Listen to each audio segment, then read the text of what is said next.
La 4e édition de la foire des produits algériens ouvre ses portes, lundi à Nouakchott, avec pour objectif la promotion des exportations hors hydrocarbures, le renforcement des échanges avec la Mauritanie et la mise en place des bases d'une coopération économique intégrée avec les pays voisins.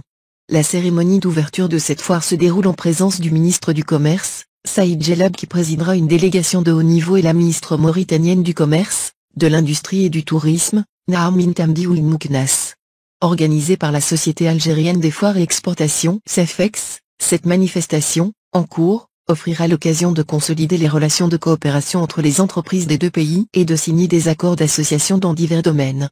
Elle permettra également aux visiteurs mauritaniens de découvrir une large gamme de produits algériens.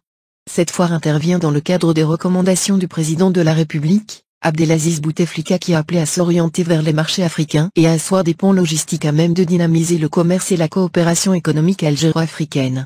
Cette manifestation verra la participation de près de 180 opérateurs économiques algériens, à travers 4000 m² de stands d'entreprises publiques et privées activant notamment dans les filières de l'électronique, de l'électroménager, du plastique, des produits agroalimentaires, des véhicules, des transports et autres.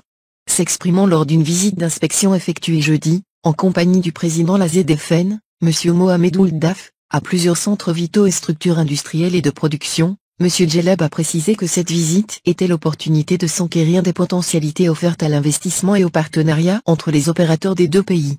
Étaient présents à cette visite, l'ambassadeur algérien en Mauritanie et une importante délégation composée de responsables de la zone et d'hommes d'affaires des deux pays. Tous les mécanismes sont réunis pour impulser la coopération économique bilatérale, d'autant que la zone franche dispose d'un réseau routier qui s'étend vers plusieurs pays africains, qui lui sert de plateforme logistique pour la commercialisation des marchandises, M. Djellab.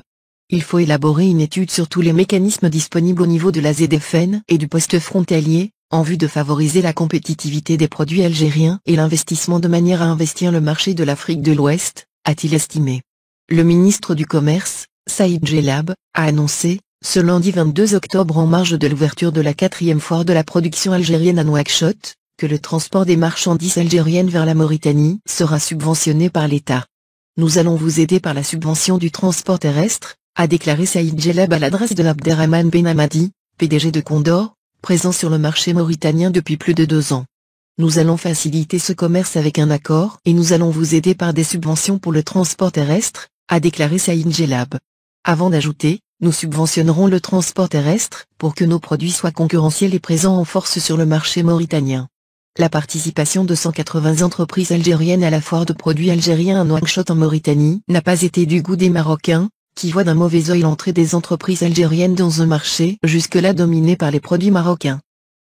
Dans son édition du 23 octobre, le site 360 MA précisait que l'ouverture du point de passage à Tindouf permet de réduire à 7 jours la durée du trajet des camions de transport de marchandises, celle-ci reste encore longue et surtout coûteuse.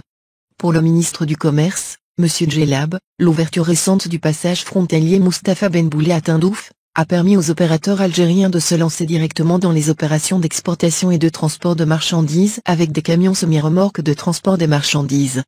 Pour ce faire, un soutien sera apporté à la Société nationale de transport routier Logitrans, afin qu'elle accomplisse son rôle dans le domaine de transport des différentes marchandises algériennes à destination de la Mauritanie. Le média marocain crie le doute et la suspicion en affirmant que malgré ces soutiens, les exportateurs algériens craignent de ne pas être compétitifs, mettant l'accent sur la demande des opérateurs algériens aux autorités algériennes de la mise en place rapidement d'un accord préférentiel entre la Mauritanie et l'Algérie, pour faciliter les exportations. En clair, le média marocain affirme que les exportateurs algériens souhaitent payer moins de droits de douane et taxes pour écouler leurs marchandises en Mauritanie.